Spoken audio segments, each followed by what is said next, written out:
مرحبا بكم في حلقة جديدة مليئة بالمفاجآت والإثارة من ستاديوم بيت.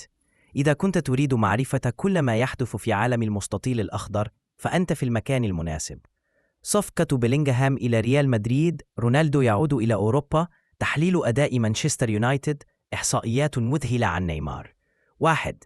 صفقة بيلينغهام إلى ريال مدريد، صفقة الأسبوع. النجم الإنجليزي جود بيلينغهام على بعد خطوة واحدة من الانضمام إلى ريال مدريد مقابل 120 مليون يورو. قيمة بيلينغهام السوقية حالياً 150 مليون يورو من ترانسفير ماركت. أداؤه الموسم الماضي: عدد الأهداف 14، التمريرات الحاسمة 8، نسبة النجاح في التمريرات 87%. 2. رونالدو يعود إلى أوروبا، هل سيعود كريستيانو رونالدو إلى أوروبا؟ الشائعات تشير إلى أن المهاجم البرتغالي قد يكون قريباً من العودة إلى الدوري الإسباني عبر بوابة أتلتيكو مدريد. تصريحات المدير الرياضي للنادي أكدت أنهم يدرسون الأمر. عمر رونالدو الحالي 38 عاماً. عدد الأهداف مع النصر السعودي هذا الموسم 25 هدفاً. الراتب السنوي 50 مليون يورو. 3. تحليل أداء مانشستر يونايتد. في تحليلنا لهذا الأسبوع سنناقش أداء مانشستر يونايتد بعد خسارته أمام أرسنال 0-2 في الجولة الأخيرة. مشكلة الدفاع: عدد الفرص المهدرة ضدهم 12 فرصة. معدل التصديات للحارس ديخيا 65%. ضعف الهجوم: عدد التسديدات غير الدقيقة 15 تسديدة. غياب التفاهم بين رونالدو وماركوس راشفورد. دور المدرب إريك تين هاغ: تغييراته لم تكن مؤثرة، اعتماده الزائد على نفس التشكيلة. 4. إحصائية مذهلة عن نيمار أصبح أول لاعب يسجل 15 هدفاً ويسجل 15 تمريرة حاسمة في آخر 15 مباراة فقط. نسبة تسجيل الأهداف 75%. معدل التسديدات الدقيقة 4.5 تسديدة لكل مباراة. تأثيره على الفريق: ساهم في 30% من أهداف باريس سان جيرمان هذا الموسم. 5. تصريح صادم من كيبا أريزابالاغا حارس تشيلسي: لا أشعر بالراحة في الفريق الحالي. هل يعني ذلك رحيل القريب؟ ما هي الخيارات المتاحة له؟ عودته إلى أتلتيكو مدريد، انتقاله إلى الدوري الأمريكي MLS.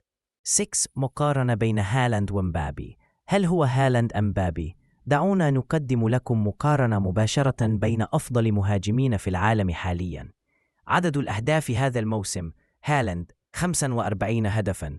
التمريرات الحاسمة: هالاند 7 تمريرات. معدل تسجيل الأهداف: هالاند هدف كل 60 دقيقة، مبابي هدف كل 70 دقيقة. 7. تصريح صادم من زيدان. تصريح صادم من المدرب الفرنسي زين الدين زيدان: ريال مدريد يحتاج إلى تعزيزات كبيرة في الدفاع.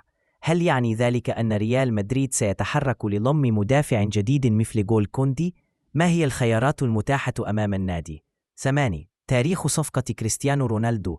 تعرف على تاريخ صفقة كريستيانو رونالدو الأولى مع ريال مدريد عام 2009. قيمة الصفقة 94 مليون يورو. عدد الأهداف مع ريال مدريد 450 هدفاً. البطولات التي حققها 16 بطولة.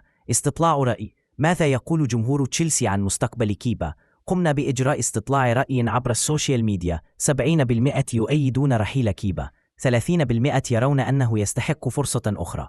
10. رواتب كيليان بابي. كشف كامل. كم يتقاضى كيليان بابي بعد تجديد عقده مع باريس سان جيرمان؟ الراتب السنوي 50 مليون يورو.